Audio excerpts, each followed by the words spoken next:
Hello friends, welcome to Rida kitchen. இன்றைக்கி நம்ம பார்க்க போகிறது ஹனி ஜாம் கேக் பார்க்க போகிறோம். வீடியோக்குள்ளே போகிறதுக்கு முன்னாடி மறக்காமல் ரிதா சேனலை சப்ஸ்கிரைப் பண்ணிக்கோங்க. ஓகே ஃப்ரெண்ட்ஸ், வாங்க வீடியோக்குள்ளே போகலாம்.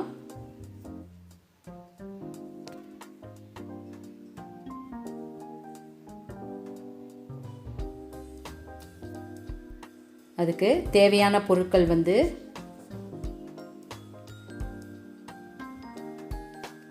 பவுடர் சுகர் 400 கிராம் எடுத்திருக்கேன். பவுடர் சுகர் போட்டால் தான் நல்லா நமக்கு மிக்ஸ் ஆகும்போது ஈஸியாக இருக்கும். நம்ம 400 கிராம் சுகர் எடுத்து அதை பவுடர் பண்ணி வச்சுக்கலாம். மைதாவும் அதே அளவு தான் 400 கிராம் எடுத்துக்கணும். பால் 1/4 லிட்டர் பால் எடுத்துக்கணும். ரீஃபைண்ட் ஆயிலும் 1/4 லிட்டர் எடுத்துக்கணும். பாலும் ரீஃபைண்ட் ஆயிலும் ஒரே அளவு. ரீஃபைண்ட் ஆயிலுக்கு பதிலாக நம்ம உருக்கின வெண்ணெய் ரூம் டெம்பரேச்சரில் சேர்த்துக்கலாம். 1 table spoon baking soda, 1 teaspoon soda உப்பு, 1/2 டீஸ்பூன் உப்பு சால்ட் உப்பு சேர்த்துக்கலாம். முட்டை 2 சேர்த்துக்கலாம். வெண்ணிலா எசன்ஸ் 2 டீஸ்பூன் ஊற்றிக்கலாம். வெண்ணிலா எசன்ஸ் ஊற்றினா நல்ல ஃப்ளேவர் சூப்பராக இருக்கும். வாங்க கேக் எப்படி செய்யலான்னு பார்க்கலாம். கேக் செய்கிறதுக்கு இந்த மாதிரி ஒரு அகலமான பவுல் எடுத்துக்கணும். இந்த மாதிரி ஒரு விஸ்க் எடுத்துக்கலாம். நல்லா மிக்ஸ் பண்ணுறதுக்கு நமக்கு ஈஸியாகவும் இருக்கும். இதில் நம்ம 2 முட்டை சேர்த்துட்டு நல்லா அதை பீட் பண்ணணும். நமக்கு அந்த மஞ்சக்கருவும் வெள்ளைக்கருவும் நல்லா மிக்ஸ் ஆகி நல்ல ஒரு ஒயிட் கலராக வரணும். அந்த ஸ்டேஜ் வரை நம்ம நல்லா மிக்ஸ் பண்ணிக்கணும். பாருங்கள், இந்த மாதிரி நல்லா மிக்ஸ் ஆகிடணும். இப்போ இது கூட நம்ம 400 கிராம் பவுடர் சுகரை சேர்த்து நல்லா மிக்ஸ் பண்ணிக்கணும். நல்லா மிக்ஸ் பண்ணும்போது நமக்கு அது ஒரு க்ரீமி கன்சிஸ்டன்சி வரும். அந்த ஸ்டேஜ் வரை நம்ம நல்லா மிக்ஸ் பண்ணிக்கிட்டே இருக்கணும். இந்த மாதிரி மிக்ஸ் பண்ணுறதுக்கு நம்ம பவுடர் சுகர் எடுத்துக்கிட்டோம்னா நமக்கு ஈஸியாக இருக்கும். இந்த மாதிரி மிக்ஸ் பண்ணி பாருங்கள். இந்த மாதிரி கண்டென்ஸ் மில்க் கன்சிஸ்டன்சியில் வந்தோடனே நம்ம இது கூட நம்ம ஆயில் சேர்த்துக்கணும். ஆயில் சேர்த்து நல்லா மிக்ஸ் பண்ணும்போது நல்ல ஒரு க்ரீமியாக வரும். அந்த கன்சிஸ்டன்சி வரை நல்லா மிக்ஸ் பண்ணிக்கணும். பாருங்கள், இந்த மாதிரி நல்லா கொஞ்சம் திக்கான கன்சிஸ்டன்சியாக வரும். இப்போ இந்த ஸ்டேஜில் நம்ம பால் சேர்த்துக்கலாம். இதே அளவில் கரெக்டாக போடும்போது கேக்கு ரொம்ப சூப்பராக வந்துருந்துச்சு. நல்லா ப்ளஃபியாகவும் நல்லா சாஃப்டாகவும் வந்துருந்தது. பாருங்கள், இந்த மாதிரி நல்லா மிக்ஸ் பண்ணோன்னே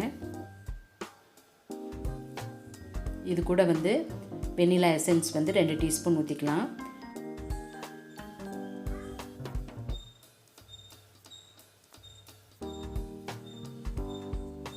நமக்கு வேறு எசன்ஸ் பைனாப்பிள் எசன்ஸ் வேணுனாலும் ஊற்றிக்கலாம். ஃப்ளேவர் பைனாப்பிள் எசன்ஸ்க்கும் சூப்பராக இருக்கும்.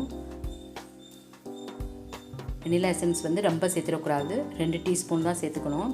நல்லா மிக்ஸ் பண்ணிவிட்டு இப்போ நம்ம ட்ரை இன்க்ரீடியன்ட்ஸ்லாம் சேர்த்துக்கலாம். நம்ம அப்படியே மைதாவெலாம் இதில் அப்படியே கொட்டிடக்கூடாது. ஒரு ஜல்லடை மாதிரி வச்சுட்டு இது கூட இதில் எல்லாமே நம்ம ட்ரை இன்க்ரீடியன்ட்ஸ்லாம் இதில் சேர்த்துக்கலாம்.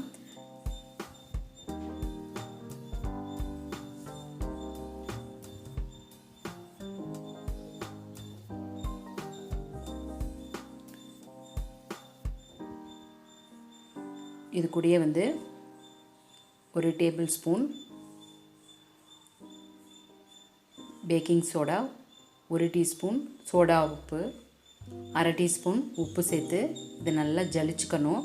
அப்போ தான் எல்லாம் ஒன்றா சேர்ந்து மிக்ஸ் ஆகும்.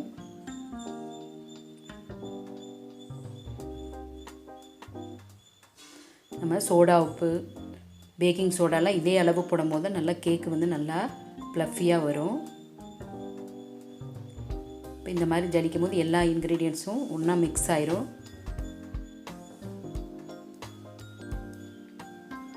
இதை நல்லா மிக்ஸ் பண்ணிக்கலாம்.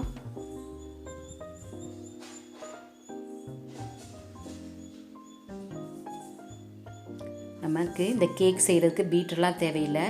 நம்ம இந்த மாதிரி விஸ்கை வச்சு செஞ்சாவே சூப்பராக வந்தது. நம்ம தோசை மாவோட கொஞ்சம் திக்கான கன்சிஸ்டன்சியில் கரைக்கணும். இந்த இன்க்ரீடியன்ட்ஸ் எல்லாம் போட்டு கரெக்டாக செஞ்சோம்னா கரெக்டாக கேக்கு சூப்பராக வந்தது. பாருங்கள், எந்த லம்ஸும் இல்லாமல் இந்த மாதிரி நல்லா பாருங்கள் நல்லா க்ரீமியாக இருக்குது. இந்த ஸ்டேஜ் வரை நம்ம மிக்ஸ் பண்ணிக்கணும். மிக்ஸ் பண்ணிவிட்டு இப்போ நம்ம இதை பேக் பண்ணிக்கலாம். பேக் பண்ணுறதுக்கு நான் குக்கரில் தான் இன்றைக்கி பேக் பண்ண போகிறேன். பேக்கிங் ட்ரே எடுத்து நம்ம வந்து வெண்ணெயோ இல்லை எண்ணெயோ நல்லா தடவிக்கலாம். சுற்றி தடவும் போது அந்த நல்லா ஒட்டாமல் ஈஸியாக எடுக்க வரும். இதில் வந்து மைதா வேணாலும் நம்ம டஸ்ட் பண்ணிக்கலாம்.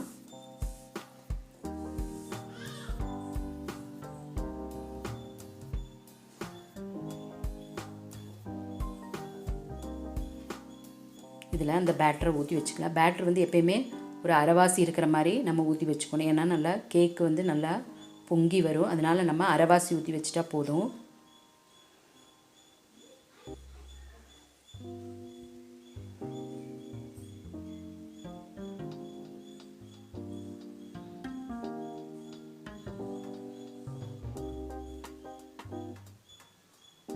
இந்த அளவு ஊற்றினா போதும்.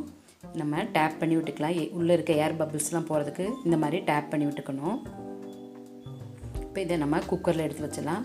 நான் ஏற்கனவே குக்கரில் வந்து உப்பு போட்டு ஒரு 15 மினிட்ஸ் வந்து அதை ப்ரீ ஹீட் பண்ணியிருக்கேன். இந்த மாதிரி ஒரு ஸ்டாண்டு வச்சு அதுக்கு மேலே வந்து நம்ம இந்த கேக்கை வச்சு சுற்றி வந்து கேக்கு வந்து நம்ம குக்கரில் வந்து அந்த ட்ரே வந்து டச் ஆகக்கூடாது. இதை அப்படியே மூடி வச்சுட்டு ஒரு 30 to 35 மினிட்ஸ் வந்து அப்படியே இருக்கட்டும். அப்படி பேக் ஆனால் தான் கரெக்டாக இருக்கும்.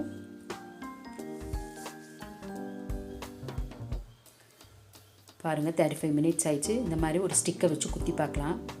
பாருங்கள் சூப்பராக பேக் ஆயிடுச்சு. பாருங்கள் ஸ்டிக்கில் எதுவுமே ஒட்டலை. சூப்பராக பேக் ஆயிடுச்சு. பாருங்கள் எவ்வளோ சாஃப்டாக ப்ளஃபியாக வந்திருக்குன்னு பாருங்கள். இப்போ இதுக்கு வந்து நம்ம வந்து ஒரு சிரப் செய்ய போகிறோம். ஹனி சிரப் செய்ய போகிறோம். அதுக்கு வந்து 2 table spoon honey, 1 table spoon sugar சேர்த்துட்டு 2 டேபிள் ஸ்பூன் தண்ணி ஊற்றி நல்லா மிக்ஸ் பண்ணி அந்த சிரப் வந்து நல்லா கொதிக்கணும். கொதிச்சோன்னே நம்ம வந்து கேக்கில் வந்து லைட்டாக வந்து ஒரு ஸ்டிக் வச்சு குத்தி விட்டு நம்ம இந்த சிரப்பை வந்து அந்த கேக்கில் ஊற்ற போகிறோம். அப்போ தான் வந்து கேக் வந்து நல்லா சாஃப்டாகவும் நல்லா சிரப் பிடிச்சி நல்லா சூப்பராக இருக்கும். இப்போது இப்போ ஆஃப் பண்ணிவிட்டு நல்லா கொதிச்சா மட்டும் போதும். ஆஃப் பண்ணிவிட்டு பாருங்கள் இந்த மாதிரி ஒரு ஸ்டிக்கை வச்சு கேக்கில் வந்து எல்லா பக்கமும் நம்ம இந்த மாதிரி ஹோல்ஸ் போட்டுக்கலாம்.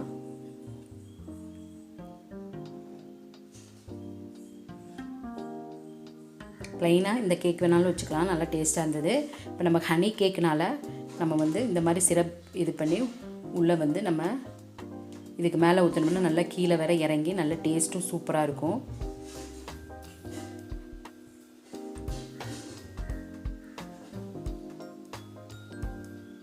இதுக்கு மேலே அந்த சிரப்பெல்லாம் ஊற்றி சுற்றியும்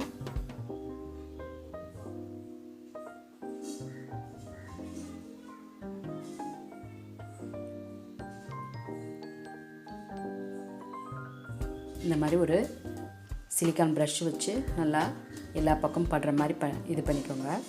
பண்ணிவிட்டு நம்ம ஜாம் சிரப் எப்படி காய்ச்சறதுன்னு காமிக்கிறேன்.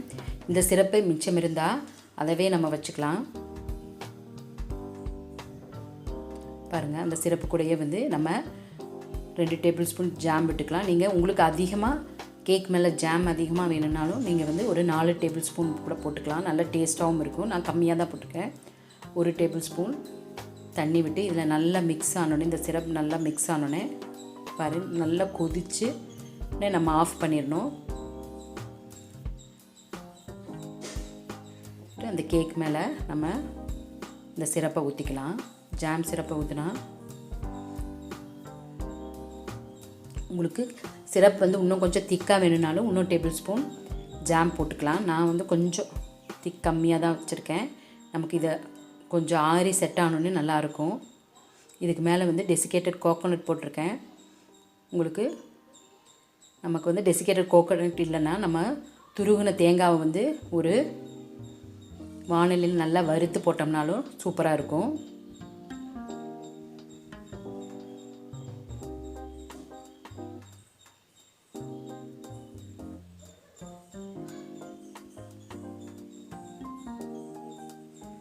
பாருங்கள் சூப்பரான ஹனி கேக் ரெடி ஆயிடுச்சு. உங்களுக்கு பிடிச்சிருக்குன்னு நினைக்கிறேன். பிடிச்சிருந்துச்சுன்னா மறக்காமல் ரிதா சேனலை சப்ஸ்கிரைப் பண்ணிக்கோங்க. ஓகே ஃப்ரெண்ட்ஸ், அடுத்த வீடியோவில் சந்திக்கலாம். பாய்.